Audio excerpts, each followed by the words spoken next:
Rin. Ayun. Wala nang intro. Boom! Nga pala, dito na kami, papunta na kami ng Lipa. Galing na kami Batangas City. Ngayon, babalik na kami ng Lipa.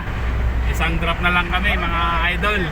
Pakita mo yung kalsada natin. Video man. Pakita mo hanggang dun sa dulo. Ito nga, sa gaya ng sinabi ko, babalik na kami ng Lipa. Kasi may drop off pa kami doon. Pakita mo yung kalsada natin dito sa Lipa. Yan. Ganito ang buhay delivery. Kung saan na lang nakakarating. Sana guys, ay shout out pala kay Jacqueline Per. Nagpailaw siya kanina. At saka si Jemuel Bernardo Vlog TV. Maraming salamat ulit mga idol. Sana ay marami pang dumating sa inyo na biyaya at makatulong pa sa maraming small content creator na nangangailangan ng pailaw. Ayun, nandito na tayo sa stoplight 107. Pas 3 minuto pa yan. Maraming salamat mga idol, no?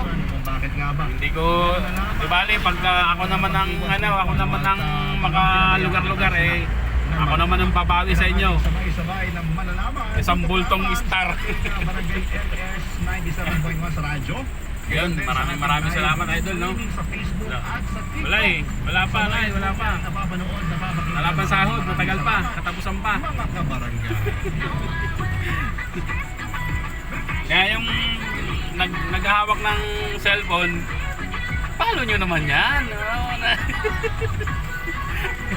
I-follow nyo kasi marami ng views paunti-unti na Ayun, pakita mo yung traffic natin. Yan. Pakita mo tong sa likod natin. Yung sa likod natin. Yan. Shout out, idol. Yay! Ayun nga.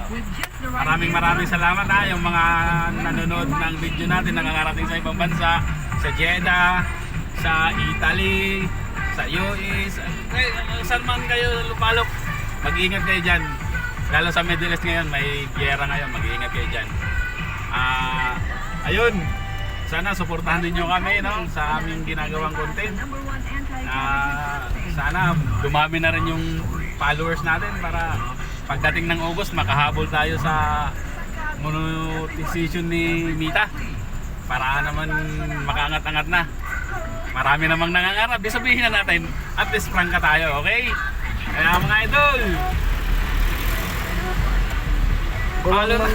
i-follow nyo na yung page ko. Ayun, papuntang yun, bundok.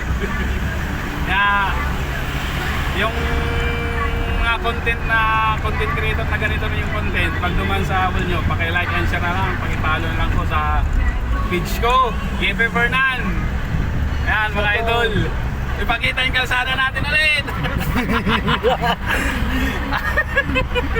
Atin yan. Ilang minuto na ba? Makamaba ng video natin? 3. Ha? 3 minutes? Isang minuto na lang. Yan, papunta na tayo ng Lipa. Malapit na kami sa Lipa. Mga ilang likuan na lang to. Mga idol, no? Lagpasin na natin tong kasi mahirap na Ayan, lagpasin na lang natin yan. So, meron pang isa, baka ganyan ang buhay delivery driver. Mahaba man paglalakbay pero okay lang, at least nabubuhay yung pamilya natin ng ayos.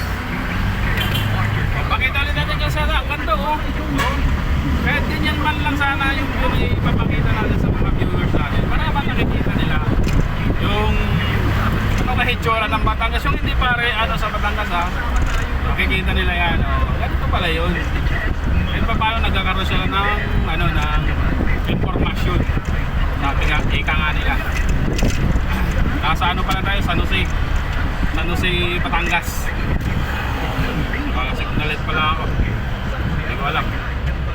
Okay, sige idol, mamaya naman ulit.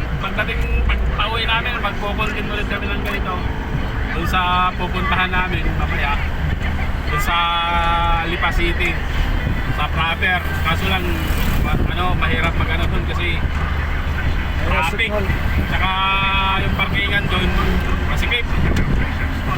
Hindi makaano tayo doon. Okay, maraming salamat po sa inyong panonood. Bye-bye! Boom!